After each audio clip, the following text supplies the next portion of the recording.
Jambore Pasraman tingkat Provinsi Sulawesi Utara tahun 2022, kami selaku Hai teman-teman, senang dapat berjumpa dalam acara Jambore Pasraman tingkat Sulawesi Utara tahun 2022.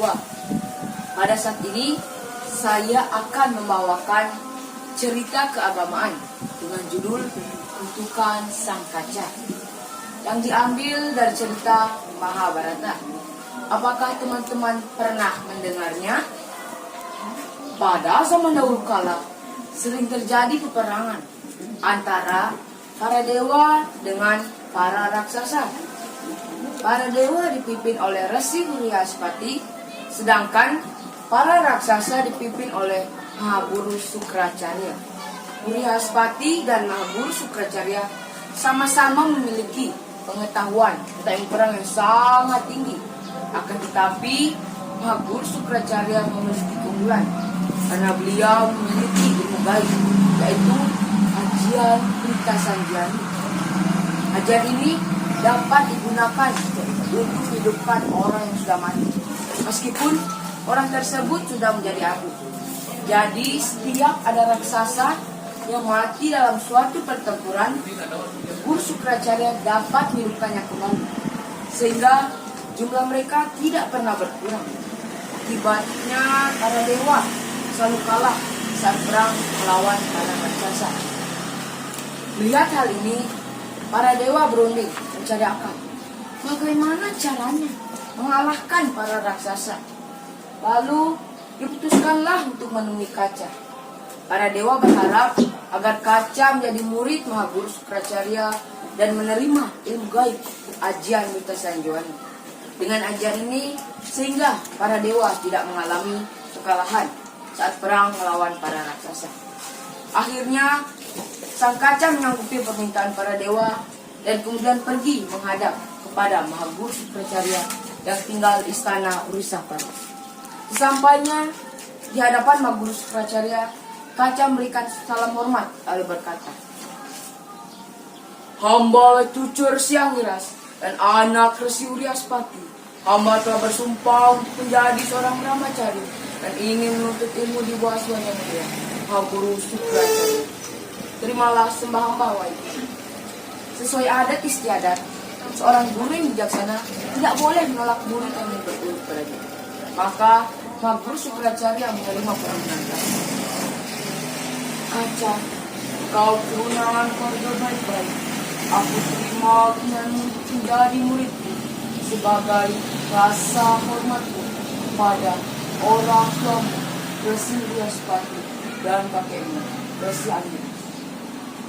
Sejak saat itu, Kaca menjadi murid Mahaguru Sukracarya. Semua tugas yang diberikan oleh Mahaguru Sukracarya dilakukannya dengan penuh tanggung jawab. Salah satu tugasnya adalah menghibur Dewa Yani, putri satu-satunya dari Mahaguru Sukracarya. Pada kesempatan yang lain, ketika para raksasa mengetahui bahwa guru mereka mengambil seorang murid, mereka menjadi cemas dan mereka menjadi cemas dan curiga. Jangan-jangan Kaca mempunyai niat buruk dan tidak benar ingin berguru. Jangan-jangan ia hanya ingin mendapatkan rahasia ilmu gaib ajian Prita Sanjani. Karena itu mereka berusaha untuk menyiapkan Kaca. "Aku curiga dan cemas dengan keadaan Kaca di Urisapati. Mari kita berencana dan membunuhnya." Hahaha, kata salah satu raksasa kepada yang lainnya. Nah teman-teman, apakah para raksasa berhasil membunuh Kaca? Pada suatu hari, seperti biasa, Kaca mengembalakan sapi-sapi milik Mahaguru Sukracarya ke padang rumput. Tiba-tiba, datanglah beberapa raksasa. Mereka menyergap Kaca dan berkelahi. Karena Kaca sendirian, dia bilang, Kaca terbunuh.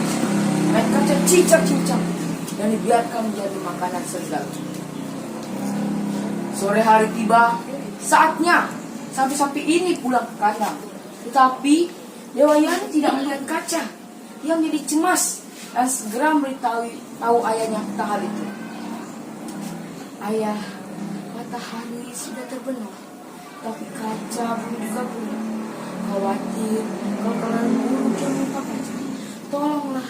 Tolonglah dia ya, sangat cinta. Baiklah, mari kita cari dia di paling malam. Lalu mereka mencari pada pokok. Mereka mencari sana, kemari, tapi tidak menemukan kaca. Rasa haus dan lapar makin mereka berdua.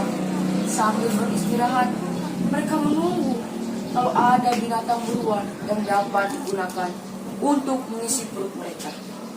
Setelah lama menunggu, akhirnya beberapa ekor serigala datang bergerombol. Dengan ilmu yang dimiliki, Maguru Sukracarya dengan mudah menangkap salah satu ekor serigala dan kemudian memanggang.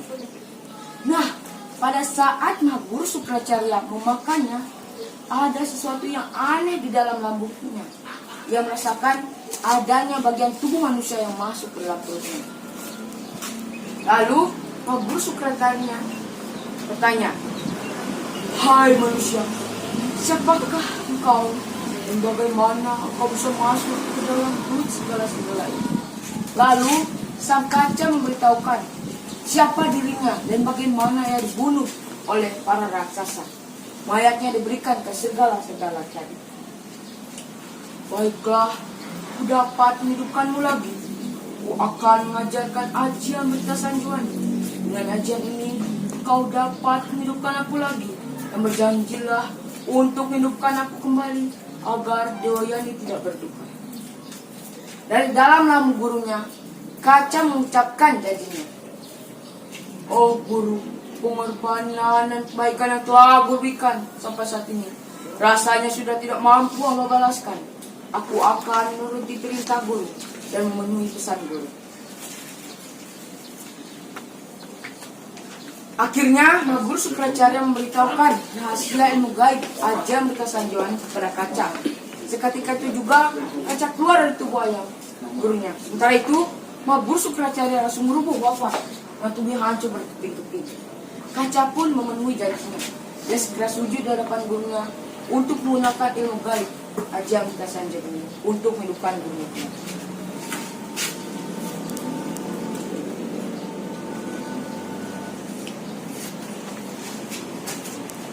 Akhirnya Guru Sukracarya hidup kembali. Setelah beberapa tahun lamanya, kaca menjadi murid Maguru Sukracarya. Tiba saatnya untuk kembali ke kalian. Kaca berpamitan kepada gurunya, dan Guru Sukracarya merestui kaca dan mengizinkan kaca kembali ke kalian. Sedangkan ketika sang kaca berpamitan kepada Dewayani, langsung dicegah dengan berkata, "Wahai cucu aku, kau telah merawat hatiku hidup kembali. Sekarang menikahlah." Mendengar perkataan Dewayani, kaca merasa tidak enak kalau ia menolak. Oh Dewayani, kau putri Maguru. Aku hidup kembali setelah keluar dari tubuh ayam. Maka itu aku bukan orang lain lagi. Kini aku menjadi saudara. Tidak pantas jika engkau mintaku untuk mengawinmu. Mendengar perkataan Dewayani, Dewayani jadi sangat marah, kecewa dan merasa terhina. Lalu ia mengutuk kaca supaya kelak ilmunya tidak sia-sia.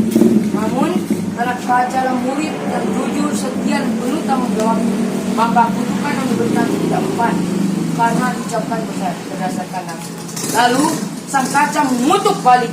Suatu saat Dewayani tidak mempunyai suami dari seorang putra Brahmana atau Mahasi. Demikian cerita kutukan sang kaca. Adapun nilai yang dapat kita peroleh dari cerita tadi bahwa yang pertama, kesetiaan, ketaatan dan penuh tanggung jawab dalam menuntut ilmu akan membawa kepada keberhasilan. Dan kedua, ilmu yang sudah dimiliki hendaknya digunakan untuk kebaikan. Dan yang ketiga, belajarlah dengan rajin selagi masih muda dan bahagiakanlah orang tua kita. Demikian cerita kali ini, semoga bermanfaat. Saya tutup dengan